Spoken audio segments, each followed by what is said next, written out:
오늘은 252가 교회의 책벌 부분입니다. 이제 지난주까지 우리가 주기도문에 대해서 살펴보았고요. 이제는 대소요리 문답 부분은 이제 거의 다 봤습니다. 신앙 고백서와 겹치는 부분은 거의 다 봤는데요. 저는 여기 책자가 이제 우리가 이번에 홈페이지 하면서 언제 시작했나 이런 여기 제가 처음에는 보니까 날짜를 적었어요. 2012년 10월 14일부터 해서 그렇게 해서 쭉 이렇게 사람의 제일 되는 목적부터 해서 지금까지 이렇게 왔습니다. 그러니까 꼭 우리가 교회 설립하고 한 1년 넘어서 했으니까 우리 교회의 역사라고도 볼 수 있겠습니다. 또 이렇게 막상 해보면 참 부족하고 그런데 또 이렇게 해보면 지나간 걸 느끼는 보면 그렇게 또 은혜가 돼요. 이렇게 했었구나. 제가 사실 좀 죄송한 이야기인데 어떤 부분을 했는지 안 했는지 몰라가지고 이렇게 보니까 그때 벌써 하고 있고 해놨고 이런 거 봤을 때 좀 하나님 감사하다 그런 이제 생각을 합니다. 이제 그야말로 교회의 책벌과 그리고 조금 남은 부분은 이제 우리가 최후의 부활과 심판 그런 부분들이 이제 좀 남아 있습니다. 그래서 앞으로 이제 한 2달 정도 더 살펴보면 우리가 그야말로 한 5년 이상 이렇게 계속해왔던 웨스민스터 스탠다드 대소요리 문답 이 신앙 고백서가 아마 마쳐질 것입니다. 오늘은 교회의 책벌이다.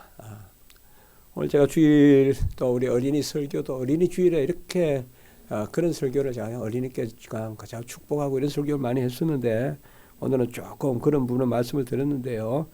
오늘은 교회의 책벌 같이 먼저 내용 읽어보시고 주보 보시면 그 마지막 면 위에 웨스민스터 그런 표준 문서가 있습니다. 같이 먼저 내용을 읽고 제가 조금 살펴보고 하는 시간을 갖도록 하겠습니다. 주님은 시작. 주님은 교회의 왕과 머리로서 국가 위정자와 구별되는 교회의 직분자들의 손에 교회의 통치를 명하셨다. 사실상 왜 이런 부분이 이렇게 나와 있을까? 교회의 왕과 머리로서 국가 위정자와 구별되는 교회 직분자들의 손에 교회의 통치를 명하셨다. 그러면 크게 2가지 통치가 있습니다. 바로 교회의 통치와 국가의 통치. 우리가 교회의 통치는 영적 통치라고 하고 국가의 통치는 세속 통치다. 혹은 시민 통치다. 이런 말도 우리가 많이 씁니다. 통치라는 것은 다스리는 것이죠.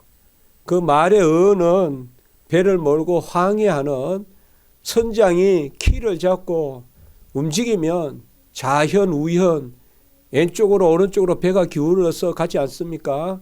그것을 통치라는 그 단어의 기원이 거기에 있습니다. 세상의 통치는 다분히 정권의 통치입니다. 어느 나라든 정권의 통치입니다. 그 정권이 왕에게 있으면 우리가 왕정이라 하는 거고 그것이 시민들에게 있으면 민주정이라 하는 거고 혹은 공화정이라 하는 거고 그렇습니다. 그게 인민 보편에게 있다. 그걸 이제 공산당은 또 그렇게 이야기하지만 어쨌든 국가 통치는 국가 정부는 사람들에게 주권이 있습니다. 그러나 교회의 통치는 누구에게 주권이 있느냐? 하나님께 주권이 있습니다. 하나님께 교회의 주권이 주어져 있습니다. 오해하시면 안 됩니다. 교회의 주권은 성도들에게 있지 않습니다. 그건 절대 답이 아닙니다. 장로교는 성도들이 주인이 된다는데요. 맞습니다. 성도님들이 같이 대의적인 그런 기구를 가지고 있습니다. 그래서 우리가 집사 직분도 있고 또 장로 직분, 권사 직분, 목사 직분, 교사 직분이 있습니다만은 주권을 준 것은 아닙니다. 그것은 주권을 가진 하나님이 위탁해서 맡겨서 대리적으로 하나님이 교회를 섬기라고 주신 직분이지 주권을 이양해 주신 것은 절대 아닙니다. 그래서 언젠가 우리 총회에도 교회의 주권이 성도에게 있냐 아니면 노회에게 있냐 뭐 여러 가지 이야기가 많았습니다. 교회에 일이 있을 때 노회에 가져가니까 노회에서 그런 말이 났는데 전부 거기에 매몰되니까 그렇게만 다투고 있는데 결론은 뭡니까? 제가 그랬습니다. 그거 다 잘못된 생각입니다. 교회의 주권은 하나님께 있습니다. 그게 우리 성경이고 그게 총회 헌법입니다. 그 선에서 해결해야 됩니다. 이런 문제들은. 그래서 오늘날 교회가 조금 무슨 일이 있으면 세상의 법정에 가져갑니다. 이것은 우리 십자가지기 성도님들은 바로 아십시오. 이것은 절대 잘못된 것입니다. 절대 잘못된 것입니다. 저도 최근에 어려운 일이 있었지만 두말 않고 총회의 건의에 복종했습니다. 그게 그릇되든 옳은 것이든 우리가 장로교요, 교회는 노회에, 노회는 또 총회에 이렇게 되어 있습니다. 우리 목사는 노회 소속입니다. 사실 목사는 교회의 관할이 아닙니다. 성도는 교회의 관할입니다. 목사는 노회의 관할입니다. 노회는 총회의 관할 아래 있습니다. 이러한 구조를 취하고 있는 것이 우리 장로교입니다. 여러분, 이 교회의 질서를 쉽게 생각하시면 안 됩니다. 정서적으로 생각하시면 안 된다는 것입니다. 다 성경적인 기원을 가지고 있고 역사적인 기원을 가지고 있습니다. 그렇기 때문에 우리 교회는 노회와의 관계도 원만하게 하기 위하여 애를 쓰고 어쨌든 노회에 헌신해 보려고 우리 교회는 개척교회지만은 노회 보조나 이런 거 받지 않습니다. 우리 수도노회에서 개척교회 하면 30만 원씩 보조를 해줍니다. 그러나 우리 교회는 그렇게 하지 않았습니다. 우리보다 훨씬 열악한 데가 있습니다. 담임 목사님 사례비를 줘야 되는 그런 교회들도 있고 담임 목사님 생계를 책임져야 되는데 교회가 열악해서 도무지 할 수 없는 교회들이 있습니다. 그런 교회에서는 더 우리 교회보다 필요하다 여겨서 우리 교회는 30만 원을 받는 것은커녕 오히려 10만 원씩 우리는 꼭 노회에 회비를 냅니다. 왜 제가 이런 말씀을 드리는가 하면 교회의 통치는 하나님의 말씀의 통치요. 말씀 안에 교회의 헌법이 있고 그 헌법에 따라서 우리 장로교 체제가 교회 정치가 이루어지는 것입니다. 교회 직분자들의 손에 교회의 통치를 명하였다. 이렇게 하고 있습니다. 그래서 세속 직분자들, 세속의 법관에게나 세속의 정치가에게 교회의 통치가 이양되어서는 결코 안 됩니다. 교회에서 예컨대 성도에 대한 치리가 있습니다. 성도가 교회에 너무 해를 끼치고 다른 성도들에게 그 영향이 악영향이 너무 심하게 미칠 때 그래서 도무지 하나님의 나라에 덕이 되지 않을 때 우리 성경의 말씀에 쫓아서 교인을 치리할 수가 있습니다. 그런 교인을 치리하였다고 했을 때 이 치리가 온전치 않다고 세상 법정에 가서 그렇게 하면 그것은 참으로 어려운 것입니다. 그렇게 되면 세상 법정에서는 또 그것을 세속적인 법으로 판단을 하는 것입니다. 최근에 세상의 법정에서도 그런 판단이 있었습니다.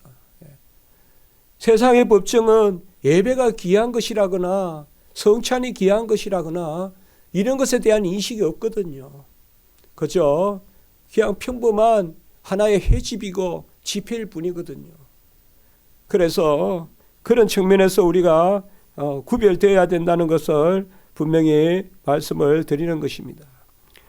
교회의 왕과 머리는 결코 교회의 직분자가 아닙니다. 교회의 직분자는 다 지체된 자들로서 섬기는 것입니다. 우리 교회에 목사가 높고 이런 것은 없습니다. 저도 여러분을 섬기고 여러분도 저를 섬기고 또 서로 섬긴다는 것은 이것은 그야말로 상하 주종의 관계에서 섬기는 것이 아니라 형제 자매로서 우리가 다 한 핏줄이요, 한 형제요, 한 근원에서 난 자들로서 하나님을 섬기는 것이지, 우리의 머리는 예수 그리스도십니다. 언제든 우리가 그걸 명심해야 돼요, 여러분들. 아무리 내가 힘들고 어렵더라도 하나님의 말씀에 복종하고 교회의 권위에 복종하는데, 그 교회의 권위에 복종하는 것은 그 머리가 예수 그리스도시기 때문에 그런 것입니다.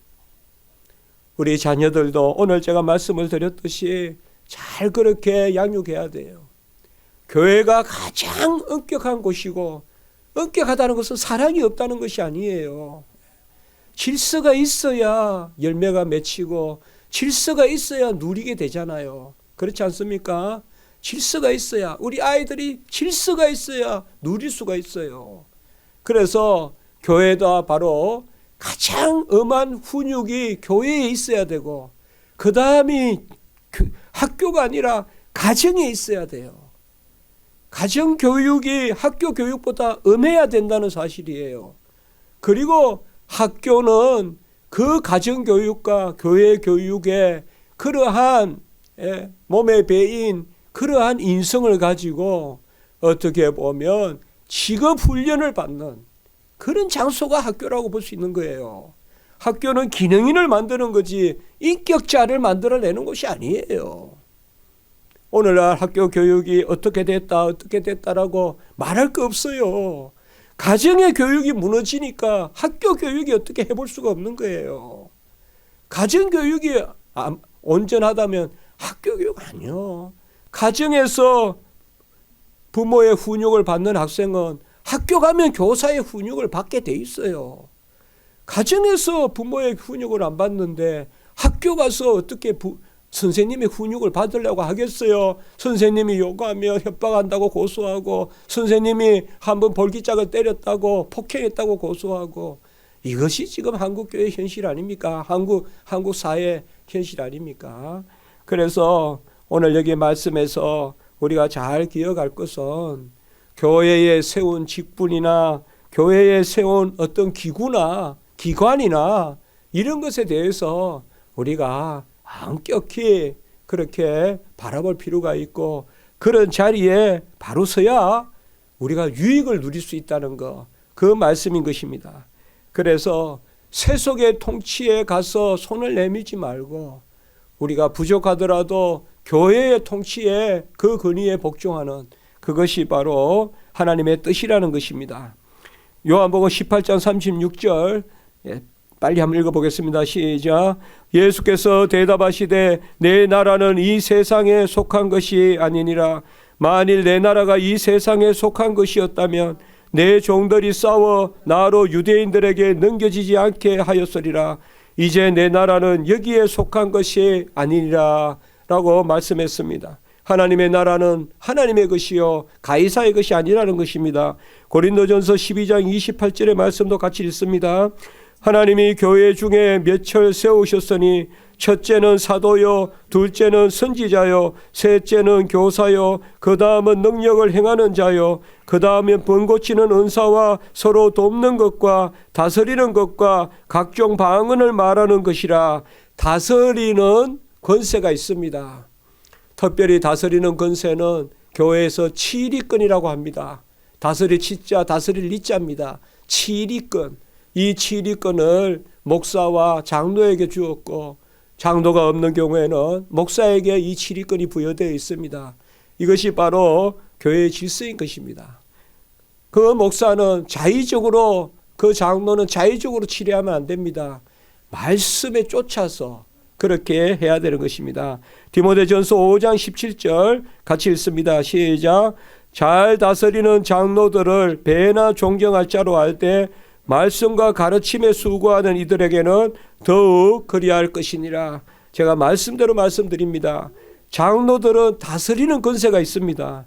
그러나 다스리는 권세와 말씀과 가르침을 함께 가지고 있는 권세가 목사입니다. 그래서 가르치는 권과 말씀 선포권과 그리고 성례 거행권이 치리권과 더불어서 함께 있는 것, 그래서 목사의 권세는 네 가지가 부여되어 있습니다. 장로님에게는 7위권이 있다면 목사님에게는 7위권에다가 말씀 선포권, 성례 거행권, 그리고 가르치는 권이 있습니다. 이런 것은 다시 말씀을 드립니다마는 계급이 아닙니다. 섬기는 것입니다. 섬기는 그 영역이 다양하다는 것이지 상하 고하를 말하는 것이 상하 고저를 말하는 것이 결코 아닙니다.